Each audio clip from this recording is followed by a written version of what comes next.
Assalamu alaikum туғандар, ассаламу алейкум жалпы жамаат. Туғандар, Рашада мекендештер барыңыздар. Қолдау ретінде бір лайкты басып қойыңыздар. Рубль бұйырса дағы тыйын ақырын-ақырындан көтеріліп келе жатат. Ноқат шары бүгін бұйырса 2025 жылдың 20 февраль күні, аптаның бүгін 4-ші күнде тұрабыз, бейшембі күнінде. Рубльдің авалını көрсетеміз сіздерге туғандар. Кім лайк басы элек? Лайк бастыңыздар бы? Мекендештер, Россиядағылар.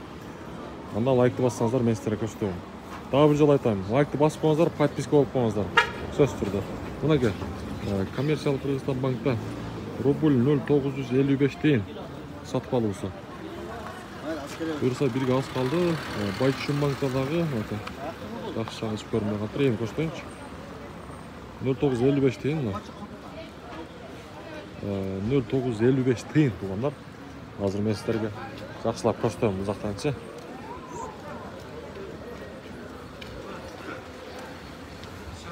Так, бұлай көп туғандар. Доскреда банктадағы рубль 0,95 тиын. Жарым, 0,95 жарым. Айвай жақсы жаңылық. Сөз түрді туғандар.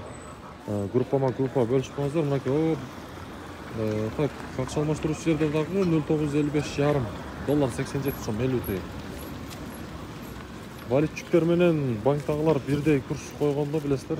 Банк ошол уақыттан кейін біраз дағы курстарды көтереді. Аны барыңыздар эле біліп қалыңыздар окшойт. Мынеке Айжа банктадағы 0,955 тиын екен. Доллар 87.30, евро 90 екен.